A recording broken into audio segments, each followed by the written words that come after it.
the gift that keeps on giving. Or rather, the man who keeps providing gaffe after gaffe. You know I'm talking about old Joe.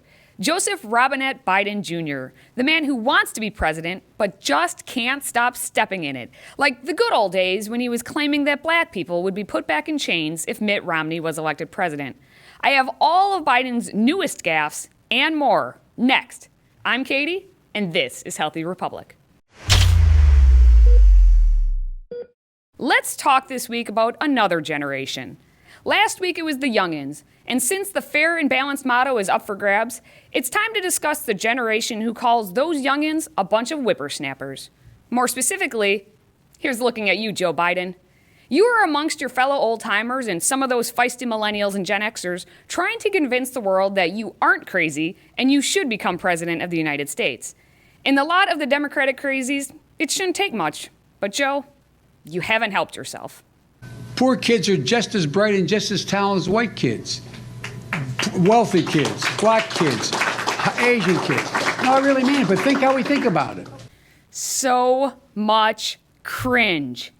Poor kids are just as bright and just as talented as white kids? Oh, Joe. Lost. Lost what? I've lost my marbles.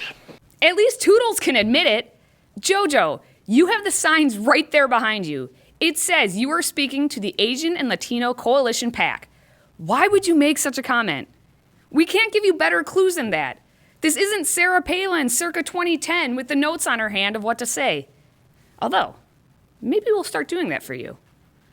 There we go. No touching, Trump bad, Obama good.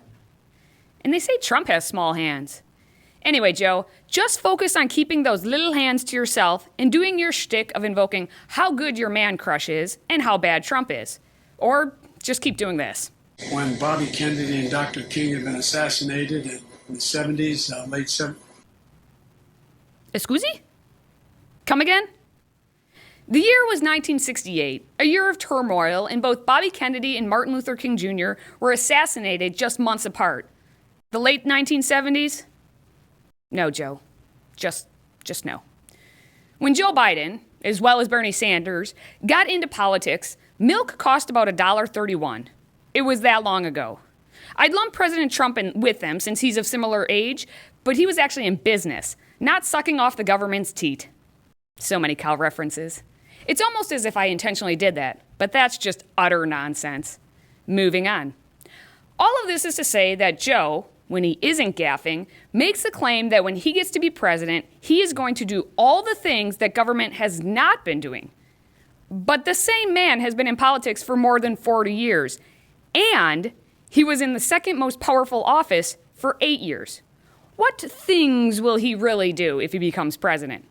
He can't even remember what he did when he was in office just a few years back. Honestly, based on how many blunders he made this month alone, Biden may even think he's still in office. 2 weeks ago, he actually thought the Parkland, Florida shooting, which happened in February 2018, was during his tenure, even though it was more than a year after he left office. Watch what happened when those kids from Parkland came up to see me when I was vice president. They went and some of you covered it. No, Joe, they didn't cover it when they marched up to see you because you weren't there. And what's worse, he said it a second time. I watched what happened when the kids from Parkland marched up to, and I met with them, and then they went off to up on the hill when I was vice president. They went off the hill to go into those neighborhoods. Just a bit outside. I love Bob Uecker. He's proof that not all older men have lost their marbles. At Uke's ripe age of 85, he still knows how to call balls and strikes in a baseball game. If Mr. Baseball was calling this one, he'd say, "Strike 3, Joe. Take a seat." But this isn't baseball. Or is it? Sanders bangs one back to the pitcher. Yes, Bernie may not become president, but he did get to achieve his dream of playing baseball on the field in Iowa, where they shot the film Field of Dreams. The message that we remember of the movie is that if you build it, they will come. We know Bernie isn't building much of anything. More like, if you break it all down, they will leave. Or they will come to America, and you will claim that their countries are not assholes, and America is in the wrong. Sorry, the whole Bernie thing was a sidetrack. Kind of like old men do when they tell you stories about the past. And don't hate on me, because you know that is completely true, that old men do that. But at least I know when Bobby Kennedy was assassinated and what my job title was when Parkland was tragically shot up. But I'm also not running to become president of the free world. This is just part of the issue with both Joe and Bernie. It's their age and ability to do the job. Case in point, Joe's own wife isn't that confident in him. According to the Washington Post, Jill Biden told an audience in New Hampshire, "Your candidate might be better on, I don't know, healthcare than Joe is, but you've got to look at who's going to win this election. And maybe you have to swallow a little bit and say, okay, I personally like so-and-so better, but your bottom line has to be that we have to beat Trump. Because they don't really care about governing. It's always just about beating Trump. With the most ludicrous assertions. You know, with sleep." It's been almost 3 years since Trump won the presidency. He looks exactly the same. I mean, his hair is like, I don't know what's going on with that, but look, he may do things that presidents in the past haven't done to augment their physical reality, but it could also be that he doesn't care the way others have. Look at presidents when they come in and when they leave. I mean, come on. Look at Clinton's hair. Went white. George W. Bush looks like he got a beat down. Obama looks like his own grandfather. I mean, look at it. Maybe this president could use a sleepless night or two. Less executive time, fewer hours in front of the TV and on the golf course. Alfredo, come on, man. Seriously? This is news?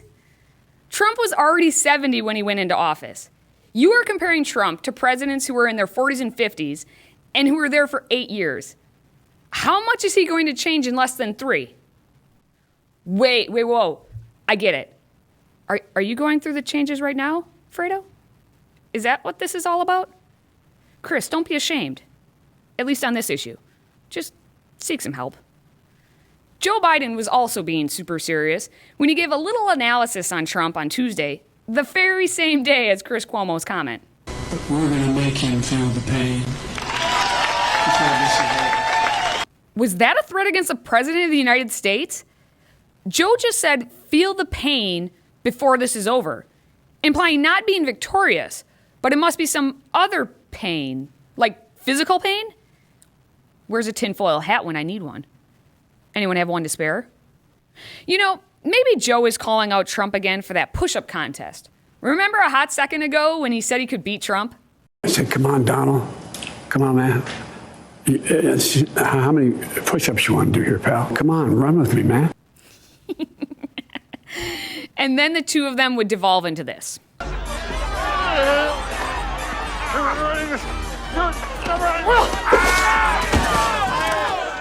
Joe isn't the young buck he used to be even 4 years ago.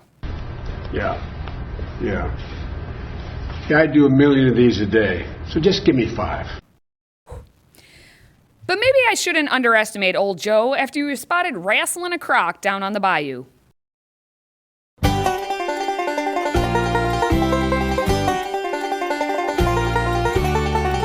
So that wasn't actually Joe Biden, but hot dang if they don't have similar features, maybe minus a missing chunk of flesh or two. That croc sent that man a message, much the same as Vanity Fair is trying to send Joe a message. Last week's Vanity Fair feature on Biden included the suggestion to have him make fewer appearances in hopes of fewer missteps, but also time for him to, rest. It may be a good suggestion, but that is not a good visual. Sorry, Prime Minister, President Biden can't talk right now. He's napping. Yes, I know this is the second nap he's taken today. Third time's the charm, though, right? Cheerio. Of course, having Joe talk to the British Prime Minister would mean him not mixing up the most recent female Prime Minister, Theresa May, with the first female Prime Minister, Margaret Thatcher, who hasn't been Prime Minister in almost 30 years. Which, of course, he messed up last week in Iowa, because he can't stop making gaffes. But that's not what many of the Democrats care most about. But she's an old lady. I mean, look at her. She's old. You can't just take her stuff. She's too old. Biden is simply too old for many of them. And the new buzzword they are using is that he has lost his mojo. I've lost my mojo! Yo, is that why he's touching all the ladies? Is he trying to find his mojo? That's just gross. Despite all the gaffes and knowing that he is just old, Biden does remain the best chance for the Democrats, according to the most recent poll by CNN, which I know is a joke unto itself. Sitting at 29%, he actually jumped 7% this month, despite all of the comments we just laughed at. Coming into the race, Joe Biden had the credentials, and he had the most moderate voice of his fellow Democrats. But what he is lacking now is the ability to not mess up. To simply remain the most sane may actually be enough to get him the nomination for the Democrats. And with any luck, we really will get to see that fight between the septuagenarians. My grandfather was a part of the greatest generation. The generation that fought for our freedoms, that knew what a hard work ethic looked like because they demonstrated it. They took personal responsibility and used common sense. Biden was born into the silent generation. It would behoove him to live up to that name. We can all see why. Until next time, stay healthy, America.